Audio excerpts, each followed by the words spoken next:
পরে আবু বকরকে গোসল দিয়ে রাসূলের রওজা ধারের কাছে লাশটা যখন পৌঁছানো হলো, লাশটাকে পৌঁছায় দিয়ে সাহাবায়ে কেরাম বলে, ইয়া রাসূলুল্লাহ, ইয়া হাবিবাল্লাহ, আপনার গার হীরার সাথী, আপনার গার হীরার সাথী, হিজরতের সাথী, আপনার জীবন সঙ্গী, আপনি সব জায়গায় আবু বকরকে রেখেছেন, আপনার শ্বশুর আবু বকর। ইয়া রাসূলুল্লাহ, আবু বকর ইন্তেকাল হয়ে গেছে, তার লাশটাকে গোসল দিয়ে আপনার কাছে নিয়ে আসছি। আবু বকর উপরে সন্তুষ্ট যদি থাকেন তাহলে বলেন দেখি, তাহলে আপনার কাছে আমি কি করব, আমরা কি করব, তাকে দাফন করব। এই কথা বলতে দেরি ঐতিহাসিকগণ লেখেন, এই কথা যখন বলা হলো, গায়েব থেকে আসা আওয়াজ চলে আসলো, এই তোমরা কেন দেরি করছো? সে তো আমার জিন্দেগির হায়াত দুনিয়া, দুনিয়ার জিন্দেগির সাথী ছিল। গারে হেরার গারে সুরের আমার সাথী, গারে সুরের সাথী আবু বকর, আমারে শোয়া দাও, আমার অনুমতি দরকার নাই, তাড়াতাড়ি শোয়া দাও। আদখিলুল হাবিবা ইলাল হাবিব, আমার দুনিয়ার জিন্দেগির বন্ধুরে, আমার বন্ধুরে আখিরাতের বন্ধু বানায়া দাও। এরা ছিলেন নেতা, সুতরাং তাদেরকে যারা ফলো করতে পারবে তাদের জিন্দেগিও সোনালী জিন্দেগি হয়ে যাবে, স্বর্ণের জিন্দেগি হবে। আমার ভাইরা, কথা চলে আসলো হযরতে আবু বকরের, হযরতে ওমরের কথা বলতেছিলাম। হযরতে ওমর কেমন খলিফা ছিলেন আমার ভাইরা? হযরতে ওমর একদিন রাস্তা দিয়ে হেঁটে যাচ্ছেন, এমনই সময় দেখেন একজন বৃদ্ধা মহিলা বিড়ি করে যেন ওমরের বিরুদ্ধে কি যেন বলতেছেন। মহিলাটা ওমরে চেনে না, আছে কি নাই? এখন তো মোবাইলের যুগ, ইন্টারনেটের যুগ, সবাই রাষ্ট্র প্রধানে যারা দায়িত্বে থাকে, রাষ্ট্রের যারা দায়িত্বে থাকে, সবাই সবাইরে চেনে, আছে কি না? আমার ভাইয়েরা, ওই সময় কোনো নেট ছিল না, এত সংবাদ মাধ্যম ছিল না।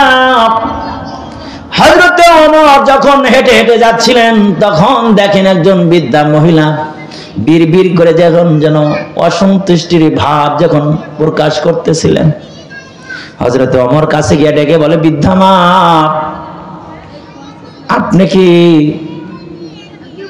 ওমরে চেনেন? ওমরের উপর সন্তুষ্ট আছেননি?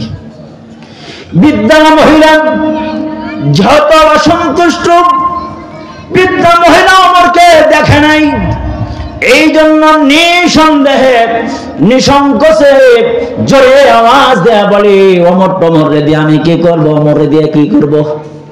ওমর রি আমারে কে বাদ কাপড় দেয় নাকি? ওমর আমারে খোঁজ নেয়? ওমর ভালো মানুষ না, ওমরের সামনে ওমরের বদনাম। বলেন দেখি, আমাদের এই দেশের নেতাদের সামনে যদি এমন বদনাম করা যায়, তাহলে চাপার দাঁত থাকবো না, পইরা যাইব। আমার ভাইরা, চাপার দাঁত একটাও থাকবো না। যদি ওই সময় চাপার দাঁত নাও ফেলে, দেখবেন পরক্ষণের বাহিনী পাঠা আবার গায়েব করে লাগবো, আছে না নাই?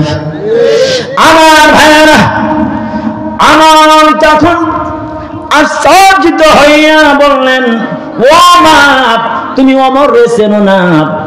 আর ওমরও তোমারে চেনে না। বলো দেখি, তোমার দুঃখের জিন্দেগির কথা যদি ওমরে শোনাইতা, তাহলে তো ওমর না কোনো ব্যবস্থা করতো। কিন্তু ওমরের কাছে তো জীবনেও কোনোদিন তোমার দুঃখের কথাগুলো বলো নাই। বলো দেখি ওমর কি করবে?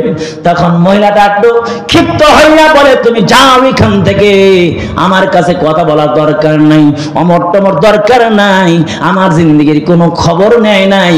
ও তো হলো আমিরুল মুমিনিন, ওই দেশের দায়িত্ব নিয়েছে।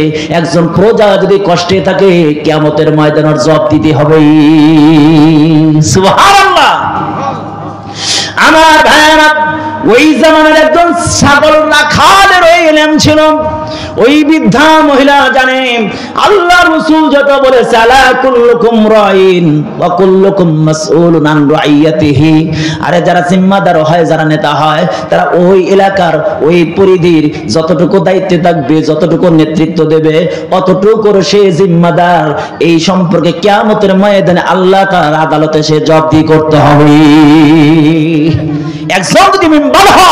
একজন কাউন্সিলর হয়, তার এই ওয়ার্ডের মধ্যে যতগুলো দুর্ঘটনা অথবা বৈষম্যের শিকার হবে এগুলোর জবাবদিহি আল্লাহর আদালতে করতে হবে কিনা? একজন এমপি সাহেব তার এলাকায় এরিয়ার মধ্যে যদি কোনো বৈষম্য দেখা দেয়, এর জন্য জুলুম অত্যাচার যদি তার সংগঠনের কর্মী করে, তাহলে আল্লাহর আদালতে জবাবদিহি করতে হবে কিনা? কথা বলে না আমার ভাইয়েরা। তাহলে পুরো এরিয়ার পুরা বাংলাদেশের যিনি প্রধানমন্ত্রী হবে, পুরা দায়িত্বশীল হবে, বলেন বাংলাদেশের টেকনাফ থেকে তেতুলিয়া, বলে যেই জায়গা হোক না কেন, যেখানে কোন অত্যাচার জুলুম অত্যাচার হবে, কিয়ামতের ময়দানে ওই প্রধানমন্ত্রী জবাবদিহি করতে হবে কিনা? আমার ভাইয়েরা, সাথে সাথে হযরত ওমর চিন্তায় পড়ে গেলেন আর জন্যিত হয়ে গেলেন। একদিকে মহিলার ব্যবহারে জন্যিত হয়ে গেলেন, দুই দিকে অন্যদিকে তিনি দুর্বল হয়ে গেলেন। হায় হায় রে, মহিলার আমি খবর নিতে পারি নাই, মহিলার তো কোনো স্বামী নাই, কেউ নাই, মহিলা বৃদ্ধা, মহিলা মনে হয় অনেক কষ্ট পেয়েছে। যদি কিয়ামতের ময়দানে আমার বিরুদ্ধে, আমি আমিরুল মুমিনিন হওয়ার পরেও আমার বিরুদ্ধে যদি কেস দায়ের করে, আমি আমিরুল মুমিনিন হইয়া সামনে এক কদম পা বাড়ানোর কোনো শক্তি আমার থাকবে না। আমার ভাইয়েরা, এই কথা বলা অবস্থায় হঠাৎ করে হযরত আলী, আব্দুল্লাহ ইবনে মাসউদ রাদিয়াল্লাহু তাআলা আনহুমা, দুইজন সাহাবা কোথায় যেন যেতেছিলেন। হঠাৎ করে যখন দাঁড়ায় দেখলেন হযরতে সাইয়্যিদিনা ওমর রাদিয়াল্লাহু তাআলা কে, যখন দেখলেন রাস্তাটা ক্রসিং করে না কইরা সরাসরি ওমরের দিকে চলে আসলেন। ওমর রাদিয়াল্লাহু তাআলার কাছে এসে ডেকে বললেন, আসসালামু আলাইকুম ইয়া আমিরুল মুমিনিন। সুবহানাল্লাহ। এই কথা যখন বললেন, আসসালামু আলাইকুম ইয়া আমিরুল মুমিনিন, এই যে আমিরুল মুমিনিন বলার সাথে সাথে বৃদ্ধা মহিলার হুঁশ এসে গেল। হায় হায় হায় হায়, কি করলাম, কেমন ব্যবহার করলাম, কেমন না দুরাচরণ করলাম, কেমন কথা বললাম। আমি না দেখি আমিরুল মুমিনিন ওমরের সাথে আমি দুর্ব্যবহার করেছি, আমি না আমিরুল মুমিনিন ওমরের সাথে আমি কটু কথা বলেছি। আজকে আমার উপায় নাই, উপায় নাই, কারণ শুনেছে ওমর কাউরে ছাড় দেয় না, ওমর কাউরে ছাড় দেয় না, এমনকি শয়তান ওমরকে দেখা ভয় পায়। মানুষ তো দূরের কথা, যে রাস্তা দিয়ে সাইয়েদনা ওমর যেখান দিয়ে যায়, সেই রাস্তা দিয়ে শয়তান পর্যন্ত যায় না। সুবহানাল্লাহ বলেন। আমার ভাইয়েরা, হযরত ওমর ভয় দিয়ে দিলেন। তখন বললেন, মা তোমার কোনো ভয় নাই, তোমার কোনো ভয় নাই, তুমি কোনো চিন্তা করো না মা, তুমি কোনো ভয় করো না, আমার পক্ষ থেকে তোমাকে কোনো আঘাত করা হবে না, আমার পক্ষ থেকে তোমাকে কোনো কটু কথা আজকে বলা হবে না, কারণ আমি তো আসামির কাঠ গড়ায় দাঁড়াইতে হবে। মা তোমার হাত ধরে বলি, পা ধরে বলি, মা তুমি ওমরে চেনো নাই, ঠিক আছে সত্য কথাটা বলেছো, আজকে আমি তোমার কাছে মাফ চাই, মা তুমি আমারে মাফ করে দাও। হযরত ওমর সুখের পরিস্থিতি কান্দে, আর বৃদ্ধা মহিলাকে ডেকে বলে, মা তুমি মাফ করছো নি, আমারে মাফ করে দাও। তখন ওই বৃদ্ধা মহিলা প্রভাবিত হইয়া সাথে সাথে তনুমনু আরম্ভ হয়ে গেছে, ভয়ে বিভার হয়ে গেছে, প্রকম্পন শুরু হয়ে গেছে। বৃদ্ধা মহিলা ডেকে বলে, বাবা আমি তোমারে চিনি না, কথাটা আমি অনেক কটু কথা বলে ফেলেছি, বাবা আমারে মাফ করে দাও। তখন ওমর বুঝতে পারলেন মহিলা হয়তো ভয় আমারে মাফ করে দিতেছে, এই জন্য 25টা স্বর্ণের টাকা দিনার দিয়া বললেন, মান তোমারে দিলাম, এই যে 25টা স্বর্ণ মুদ্রা দিলাম, বলো দেখি মা তুমি যে জিন্দেগিতে কষ্ট করেছো, ওমর যে তোমার খবর নিতে পারে নাই, এই যে 25টা টাকা দিলাম, স্বর্ণের টাকা দিলাম, এর বদলায় তুমি আমারে মাফ করছো নি? তখন মহিলা বলে, বাবা তোমারে মাফ করে দিলাম। তখন হযরত ওমর বলে, এই যে চামড়ার একটা টুকরা আছে, এই চামড়ার টুকরার মধ্যে তুমি লিখে দাও, ওমরকে আমি মাফ করে দিলাম। সুবহানাল্লাহ। আমার ভাইরা, এই জন্য সবচেয়ে দামি ওই ব্যক্তি ইন্না আকরামাকুম ইনদাল্লাহি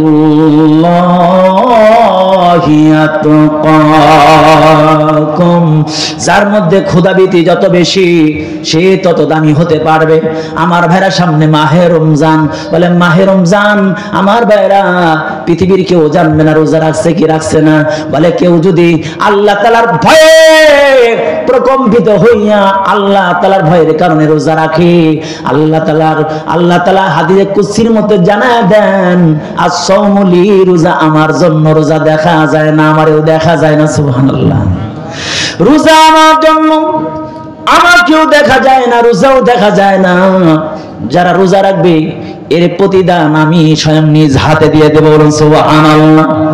আমার ভাইরা, আল্লাহ রাব্বুল আলামিন কোরআনুল হাকিমের মধ্যে জানায় দেন, ইয়া আইয়ুহাল্লাযীনা আমানু কুতিবা আলাইকুমুস সিয়ামু কামা কুতিবা আলাল্লাযীনা মিন ক্বাবলিকুম লাআল্লাকুম তাত্তাকুন। আল্লাহ তাআলা ডেকে বলেন, হে ঈমানদারেরা, দুনিয়ার অন্য কোন মানুষকে বলে নাই ইয়া আইয়ুহান নাস বলে ডাক দেন নাই। কারণ হলো রোজা রাখবে ওরা যারা ঈমান এনেছে, আল্লাহ তাআলার সাথে নেটওয়ার্ক লাগাইছে, ঈমানের মাধ্যমে আল্লাহ তাআলার সাথে কানেকশন লাগায় ফেলছি। এদেরকে ডাক দিয়ে বলছে, কানেকশনটা যখন লাগায় ফেলছো, আমারে তুমি রব মানছো আর তুমি আমার গোলামিত্ব স্বীকার করে নিয়েছো, তখন তোমরা আমি যা অর্ডার করি রে বান্দা, আমার অর্ডার মানতে হবে। আমি তোমাদেরকে রোজার বিধান আমি তোমাদেরকে ফরজ করে দিলাম, রোজার বিধান ফরজ করে দিলাম।